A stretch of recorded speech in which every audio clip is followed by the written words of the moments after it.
Thank you, Ed, for those insightful remarks. We'll now begin our power presentations.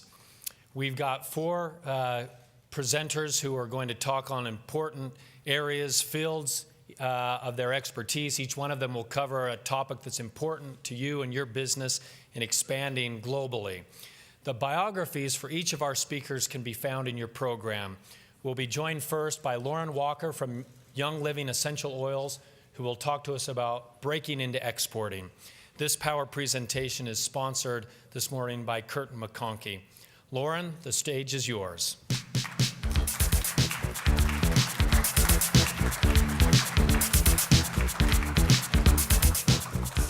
Good morning. How's everyone today? Very good. I just wanted to talk a little bit about exporting. First of all, it's amazing to me that we in America, being in a country as vast and as powerful as we are, represent only 5% of the global population. Which the great news about that is if you are a leader here in this room and you focus mostly domestically, the great opportunity for you is that we have 95% of the global market available to you in terms of population, which represents almost 7 billion people. That's huge. That's 7 billion people that don't know yet how much they badly need your product. So I'm going to spend some time today to talk to you a few minutes about the things that I think are critically important and sometimes overlooked as people pursue this journey. Before I do that, let me just talk a little bit about who I am. I'm Lauren Walker. I'm a Senior Vice President of Global Operations for Young Living, and I'm one of Utah's newest residents. I moved here about 8 weeks ago with my husband. We're empty nesters. And Young Living, I'm proud to be on the executive team. It's just a wonderful company, and they are the pioneers for modern day essential oils. They have over 15 Young Living owned or partnered farms around the world where they source their raw materials. And by the end of this year, we will be in 18 markets, open in 18 markets, so we're really proud of the growth that we've had. So, again, back to global trade. It's quite interesting, but if you go back to the history of trade in this world, around the time period of about 200 BC, there was this route that was called the Silk Route. And what happened was that they were moving goods, particularly silk, from China down to India, through the African Horn, up through the Mediterranean, and into Europe. That represented almost 4,000 miles of trade. And it's so amazing that they were able to do that way back then, given all the barriers that they had. And what's even more amazing to me that with the many, many, many centuries that we've had at practicing this as mankind, that it's only been in the last 20 years that we've really had really good systems that really allow easy trade globally. And there's a lot of resources available for you to make that happen. So I want to talk a little bit about export. And so there's many reasons why people export. Obviously, to gain more revenue, exposure. Often your products are saturated within the US market, so this opens up new areas and streams for you to consider. Many, many reasons. And I want to talk a little bit, I'll give you an example of one company that was kind of a pioneer in China in a fast food restaurant. And that company is KFC, or Kentucky Fried Chicken. Now, I grew up in Brooklyn, New York, and we had KFCs on every single corner. And so it was certainly a saturated market for KFCs. And so as they looked to expand, one of the markets that they went to was China. And it's amazing. So they were the first American fast food chain to enter this market. And they had their struggles, of course, like many do when you're first starting up and taking on this type of endeavor. One was actually quite funny. The slogan, "Finger Licking Good," was converted to Chinese characters. And what was that translated as? It was "eat your fingers." Not good. So they had a little rough start there, but they stuck to it, they stayed at it, and it was amazing. They really immersed themselves in the Chinese culture, the practices, what they do, how they form around community and family, and incorporated that into their menu options. So as an example, they incorporated Peking-style food on the menu. And so over time, people, and it was a long journey, but people started to embrace that style of food and the restaurant. And because they were first there on the market, they developed a brand loyalty that they still have today and enjoy today. And so, that was great for them, but they stuck it out and it made it happen. So just a little bit about product. So that was an example of actually the second bullet here of product adaptation. So KFC's went into a market and didn't just lift and shift the current products that they had here in the US. They adapted to local culture and culture and things that are important to them in order to build the right product line that would be acceptable for that particular market. And I'm going to talk about these three strategies here because they're all really important. And I also think that this is the most overlooked items as people consider exporting to other markets. They focus on the revenues that they want to gain, the big markets that they want to enter, and without doing this homework here, and I think understanding where your products fit within these three strategies for what you're going to do in a particular market defines your strategy and path forward, your revenue, your supply chain, and everything else. And so I'll talk about these really quickly. The first is called straight product extension, and that's actually just a lift and shift. It's when you know and you're confident in a product that you have could absolutely suit the needs of that other market. A great example is cochlear ear implants. Now, I'm no ear, nose, and throat doctor, but it's likely that an ear in the US is similar to an ear in Bangladesh. So it's not difficult to lift that product and move it over and use the same product structure, marketing plans and strategies and communications to have very effective results there. So that's an example of a product extension where you can just extend it into another market. So the example I just gave you about KFC was a second about product adaptation. And many companies actually leverage this because there's things with regard to regulatory challenges and other issues, cultural differences and barriers that force companies to have to make changes to their products or how they market before they enter that market. Another example is Tide, Procter & Gamble. I worked for Procter & Gamble for about 10 years, and they actually launched Tide in India, and they couldn't just take the current Tide that we had in the US and move it. Number one, it was price prohibitive, so they needed to modify the formula, which included taking out some of the softeners to make it less expensive. Also, there's a very different buying pattern that exists in India than it does in the US. People go with families and they spend a full day at the market, and that consists of walking from shop to shop.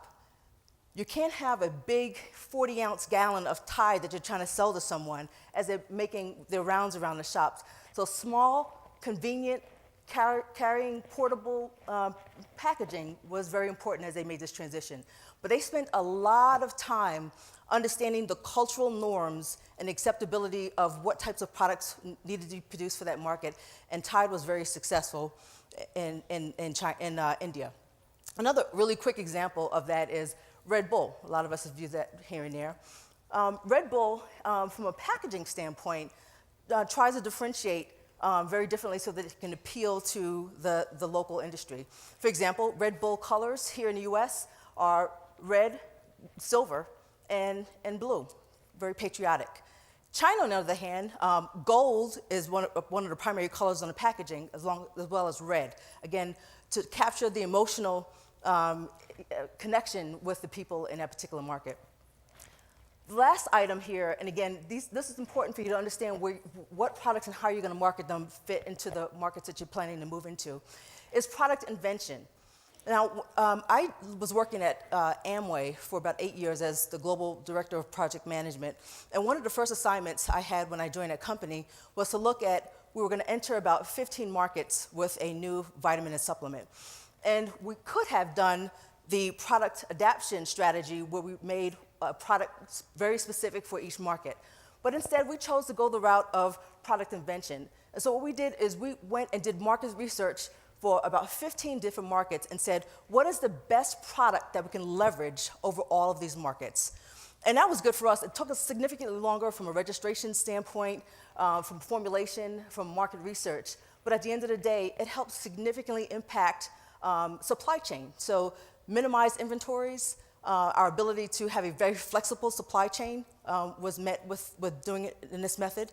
Cost of goods were significantly lower because we had fewer products that we had to sell, and we can get leverage from a buying standpoint as well. So many advantages to doing this as well. So it is critical before you take your first step to understand what do you plan to do and understand the strategies here based on the markets in which you plan to launch. So there's a number of things that you're going to be able to focus on as you look at what your process for success is relative to export. And the thing I want to focus on, the very top item, is about the strategy. Far too often, people don't think about what it takes in order to get there. Things such as, you have to define what is your leadership structure going to be in that new market. Are you going to have a GM? Are you going to manage that location from corporate here in the US? What is the structure of reporting into the GM? Who does the GM report to? That's critical. Another critical item is making sure that you have full alignment of your executive team and they understand the strategy for moving it forward, because it only takes one leader, whether it's IT or supply chain or some other area, that doesn't fully support it, and the entire strategy falls apart. And then, as I mentioned, it is absolutely critical to define your product strategy, just as I mentioned before, because that shapes your entire methodology for entering a new market. Do you plan to, based on those three methods, will it require you to have local presence from a supply chain and manufacturing footprint?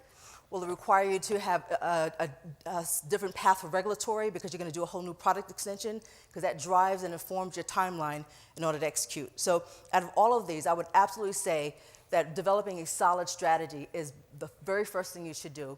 And then also, do not underestimate the difficulty of getting this done. I mean, although there are a ton of resources out there to help you, make sure you engage those resources. There are a lot of third-party companies that know very well the ins and outs of markets, and they can be resourced to you. Leverage them, because they can give you some really good insights that prevent pitfalls moving forward.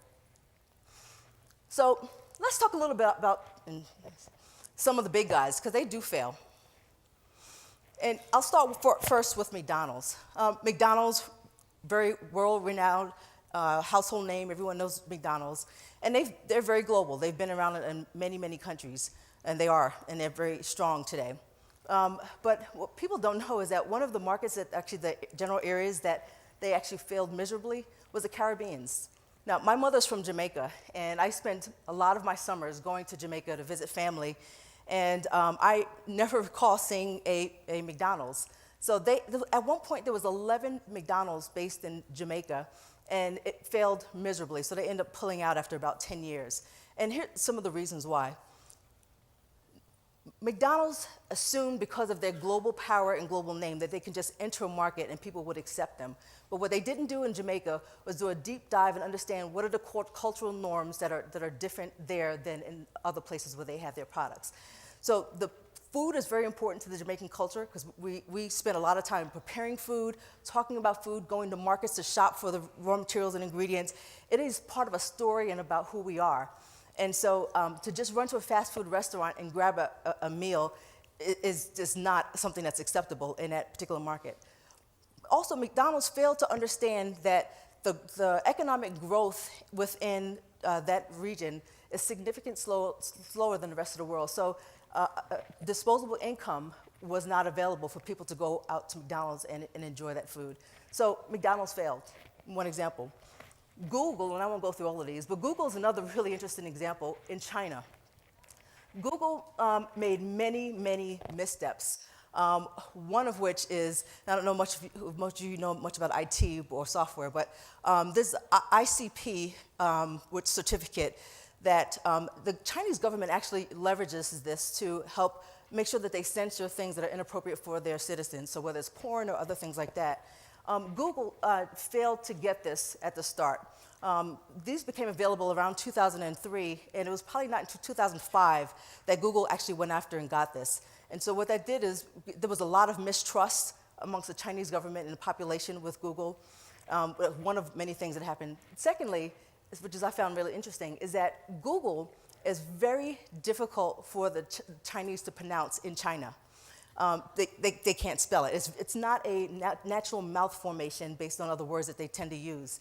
And so when people went to go find Google, they didn't know how to say it, so they couldn't pronounce it, and phonetically, they would try to spell it, and it was wrong spelling. So they were not able to ever find Google on a website. So difficult to have a successful brand in a market if people can't even spell your name. So, just two failures that existed with those companies. So companies fail to expand for many, many reasons. They're in it for the wrong reason. And as I mentioned before, failing to get expert advice is really a downfall. You got to make sure that if you or your company has never done this before, you either hire the right resources that have this expertise, or there are many resources to go out and get that and bring that to your company. What often works best is to partner with someone in that market who's done this before and find a right partner who has similar strengths and attributes to where you're trying to go and take your company to leverage their skill sets to move forward. So, in summary, just really keep in mind that a lot of the strong successes happened over time. Very few are instantaneous. Most have had even some bumps in the road before they went back and reevaluated before they move forward. It is a slow process. It sometimes is challenging. The regulatory challenges can sometimes get in the way and frustrate people, and they choose to even back out. Stay with it, because if you're persistent on it, you will be successful. But again, it's about partnering with the right people that are going to get you to where you want to be. And patience is critical. So I want to thank you for this time today, and have a great day.